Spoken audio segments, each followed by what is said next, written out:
हम आपको अपने प्रभु का विधान बताते हैं थोड़ा सा। जब प्रभु किसी पर कृपा करते हैं, ये वैभव मिलना कृपा नहीं है, ये पुण्य है। पुण्य से एक घोर पापी को भी बहुत, देखो पाप करके भी उनका कोई पुण्य है जिससे वो सुकृत पूर्व के सुकृतवश चल रहे हैं, नया पाप है।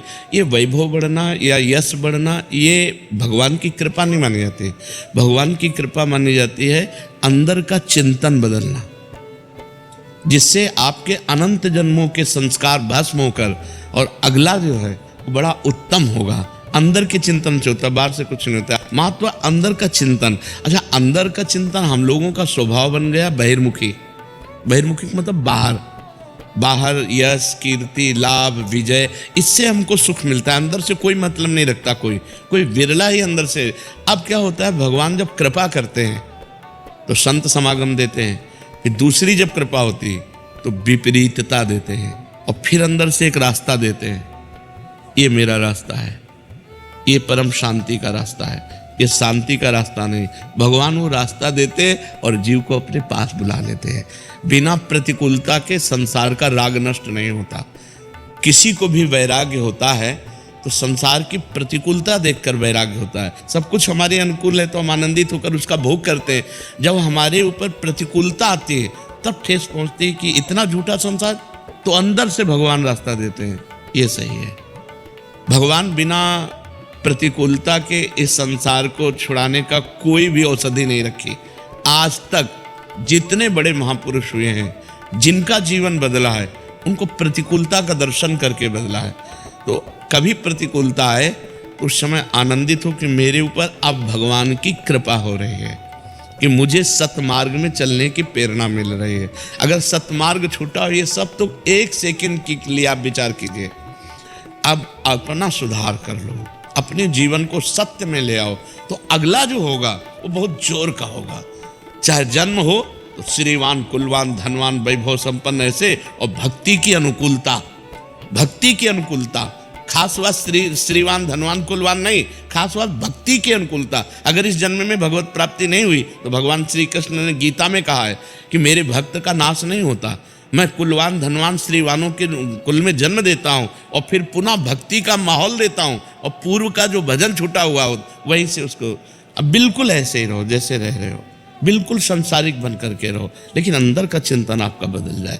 अंदर के चिंतन में आपकी यश की भावना न रह जाए, अंदर के चिंतन में आपको धन बढ़ाने की भावना न रह जाए। अंदर का चिंतन हो जाए, प्रभु बहुत जन्म व्यतीत हो गए, अब एक बार आपसे मिलना चाहते हो, एक बार आपसे मिलना चाहते हैं प्रभु, मुझे आप चाहिए, अब संसार नहीं। तो बात बन जाएगी, तो बात बन जाएगी। तो इसलिए आनंद पूर्वक भगवान का नाम जप करो, बिल्कुल चिंता मत करो। बाबा, क्या नाम जप से हो जाएगा पूरा?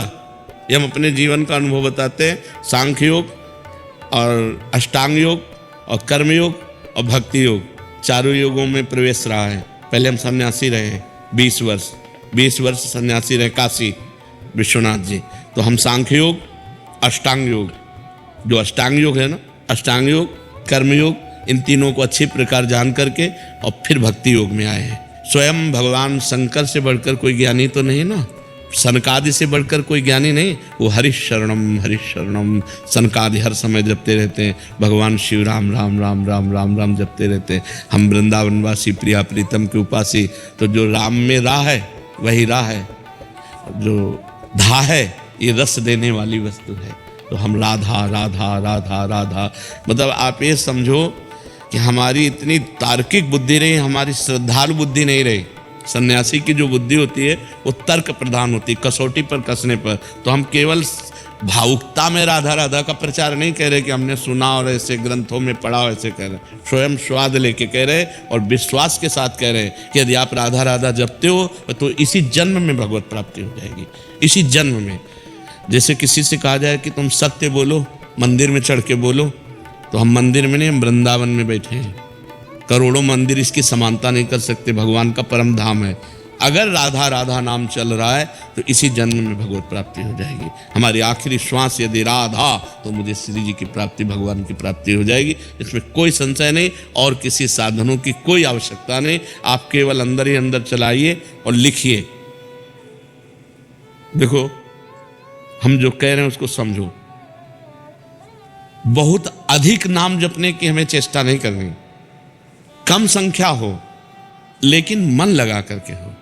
जैसे हम, अब देखो, आप लिखो राधा, अपने दिमाग में लिखो, खुले नेत्र लिखो या बाहर बाहर देखो, दिखाई दे रहा है राधा लिखा हुआ, वही कान में सुनो राधा, वही अंदर उठाओ राधा, ये तीनों का एकाकार हो जाए तो ये करोड़ों नाम जप के बराबर है।